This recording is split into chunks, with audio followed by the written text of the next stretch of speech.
Evelyn to Phil, November 22nd, 1942, 11 a.m. My sweet, my mom had one of those splitting headaches yesterday. Naturally, my dad sent for me because she wouldn't do as she was told. I gave her some aspirin, a hot water bag, and tucked her into bed after she threw up. This was all she needed, and in the evening she was herself once more. After waiting patiently for your call till 10, I ran over to see how she was. Mom dashed over as soon as you called, knowing how much I wanted to talk with you. I can't get over the feeling that assails me each time I speak to you via long distance. I love you so much, and during page 2, those few fleeting moments, I feel happiness once more. I was sorry Mom did not have the opportunity to speak to you. I have asked you to keep within the 3-minute limit, for she thinks it rather extravagant at this time, and I dislike having her feel that way. I am reluctant, however, to put the receiver on the hook, once again cutting the nearness of you. Oh, sweet baby, how I long to see you and hold you close. I feel I shall burst with emotion and desire. I hope and pray I may have you just once more before the big event.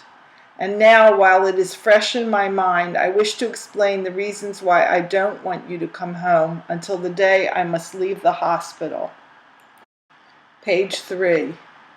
1. It will be impossible, because of the time element, for you to reach my side before I give birth. I do not intend to labor that long, I hope. 2. You cannot do anything to help the baby or myself by being present then. I'll explain this further on. 3. You will have to be here when I leave the hospital so that you can pay the bill. My mom will have the money for you. Get me home and take care of us both the first few days. I will not be allowed to stand up until the day before I leave the hospital, as I may not be able to get about as soon as I get home. It's then that I'll want you above everything. 4. I want you to have the opportunity to be with the baby and tend to it, as you will have so little time to be just, page 4, plain daddy. Can you understand that? 5. We'll have company. I think the New Yorkers are planning to be here. And I want you to be here to receive the pat on the back and the congratulations you are entitled to. How do you think I'll feel if I must greet them alone, sweet? Everyone agrees that precious time will be wasted if you are permitted to sit around the hospital and not have the baby and me all to yourself. Don't get me wrong about number 2, or any number for that matter. I want you so desperately all through my confinement that at the moment I cannot see how I'll ever get through it alone. Your presence would help me, page 5, spiritually, morally, mentally, and physically. Yet I know in my heart that when I finally leave the hospital, I'll want you at home, by my side, as long as you can be there. I'm hoping Lil will be able to aid, but if she can't get away, I want you to be there. Guess what? My sister just this moment walked in with news. Anna Presti gave birth to a 7-pound, 10-ounce boy on November 18th. She labored from about 8 in the morning till 3:30 in the afternoon. I called her home.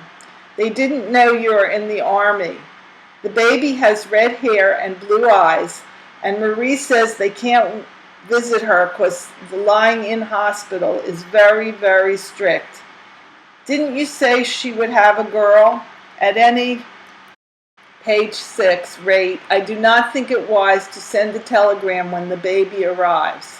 I want to save the telegram for the day you are supposed to leave, and I want it to sound urgent so you won't have any trouble. I'll have Jack N. send you a letter, airmail or special delivery immediately after the child arrives. I don't want to bear the burden alone or even seem like a good Samaritan. But sweetheart mine, I'll be happier if I know you're not eating your heart out. Those few days before you can start for home and me, waiting patiently, or should I say impatiently, will probably be the hardest to live through for both of us. But baby, it will be well worth it when you finally do come. Please, sweet, do as I say, for it will, page 7, be best for all concerned, and I'll feel better if I have your solemn promise not to come a-running, as I know you too well. Please do not think me mean or thoughtless. You know, dearest, that I'd do anything in this world to please you and keep you happy and well, and I can't help feeling that it is the best procedure to follow. If you come home for Thanksgiving, we'll plan it out once and for all. If you have any suggestions that will be helpful, or any reason why we cannot follow my plans, let me know immediately, or better still, come home to me and tell me, sweet. I'm enclosing a card which Goldie's relatives sent out when their child was born. Now, page 8, your like for originality and cleverness. I think it would be nice if you two could work up some sort of an announcement for us to send out. Do you like the idea? You could work on it while waiting to come home, have them printed and send them out. It would not cost postage if you sent them from camp, but there's one drawback. We have to decide definitely what to name the baby, boy or girl. I could help you work out a mailing list so we won't omit anyone. As I said on the phone, hold on to those dollars. Next month we'll cut deep into our pockets, and I want to have it, not borrow it. I'm still set on buying a chest to match the crib if we can swing it. Page 9. My mom called about the mattress, and he said it would be here Monday or Tuesday. November 25th is my mom's birthday. I've already bought a lovely card and will shop for a gift Monday or Tuesday. Nick came in to see the crib and liked it immensely. I'm glad he's satisfied with it. I completed all the extras for the scarves to match the spread. I'm still waiting for Mrs. Brown to bring those pieces of material. If they are not to my liking, I'll buy material for 5 more squares. I have 43. And then we'll decide how to put it together, etc. Ann Nierenberg finished hers completely, and Glow says it's beautiful. Jack S. thinks it needs a lining for more body. In his estimation, page 10, it's too flimsy without one. I'm crocheting in the meantime. I've decided not to send the cigarettes until I know definitely that you won't be home. I'd rather give them to you personally anyway. Goldie comes here a few times a week for supper, and Mom is crazy about her. She's a regular kid and would make Harry a darn good wife. If you listen to Mom, or a few other members of the family, you'd think they were getting married tomorrow. They get along beautifully and don't miss a night together. Harry goes on the 3:30 to 12 shift next month and doesn't know how he'll manage to see her. They are going to visit her folks next week. Page 11. If this affair should result in marriage, do you realize that when you return we would be entirely on our own? That is why I'm so anxious to clear myself financially and have some reserve to fall back on. We will be starting anew all over again, and I want it to be a good start. I did not tell anyone that you sent me $10, not even Mom.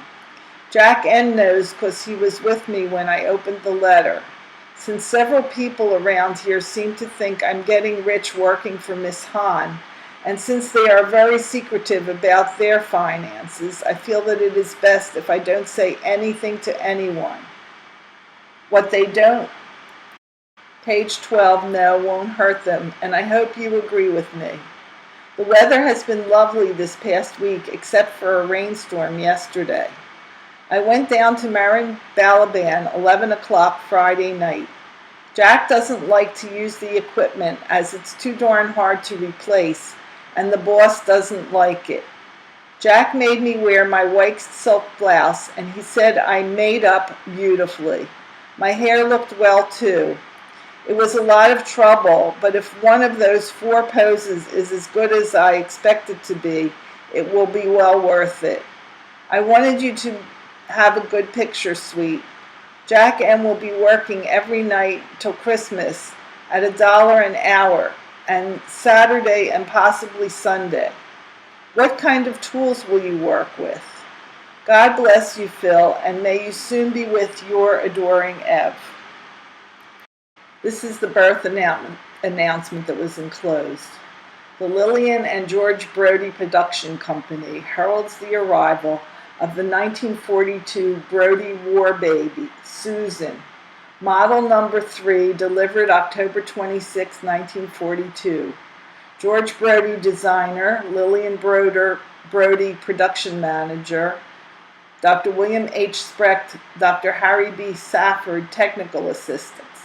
Cradled upon the satisfactory performance of our previous models, Martin and Judith, our model number 3 is powered with mighty 2-lung power, the same Brody workmanship and skill in streamlined body and economical feed, plenty of knee action. Weight 7'9", water-cooled exhaust on display daily in our ballroom. Due to priorities, this will be our last model for the duration. Philip to Evelyn, Sunday, November 22nd, 7:20 p.m. My dearest, last night after I called you, I walked around town a bit, ate, and hopped the bus for camp. It had rained hard all day, and though my pass permitted me to go at 12:30 p.m., and I could have seen the Ohio State-Michigan game, I was reluctant about going in the rain. Instead, I played cards with the boys and made a few dollars more. When the rain stopped around 6 p.m., I decided to go to town to see a movie, eat a civilian meal, and call you. All in all, I enjoyed myself to the tune of $2. You sounded so like a sweet little girl on the phone that it occurred to me that it might very well have been the voice of our daughter, I'm stubborn, 10 to 12 years from now. When I got back to camp, I was very tired and the cot felt awful good. This morning I slept late, rising at 10:30. After I dressed and washed and ate lunch, I played some more cards. Page 2. And after warning the fellows that I had spent $2 in town last night and intended to make them pay for it, I proceeded to make good on my threat. At supper time, 4:45 p.m., when we quit, I was exactly $2 to the good. This tickled me in more ways than one. If I don't soon start losing occasionally, I'm afraid the guys will refuse to play with me. That would be a calamity. After a delicatessen supper, which I enjoyed too much, I lay down for a nap. I slept an hour and a half and then started this, which brings me up to date. I'm still counting the days to Thanksgiving leave, 3. Sounds like a short time, doesn't it, sweet? But actually it isn't when every minute is a year. Tomorrow I must go to base headquarters to pick up my copy of the insurance policy. They called my company to have me report. As the days roll by, my longing to see you grows more acute, sweet Chippy. One thing I do know, when I get to you, I won't let you beyond the reach of my arms. So be prepared for confinement all the time I'm home. I'd better sign off now before I tell you what I really want to do to you and scare you half to death. Keep hoping, baby. Love to all. Your Evelyn hungry husband.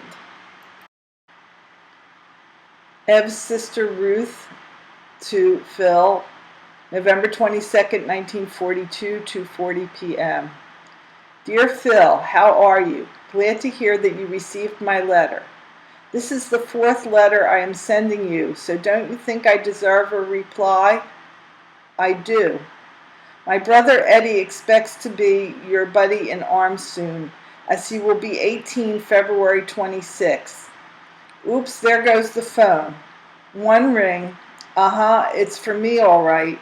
I will continue writing in a few minutes, I hope. Page 2.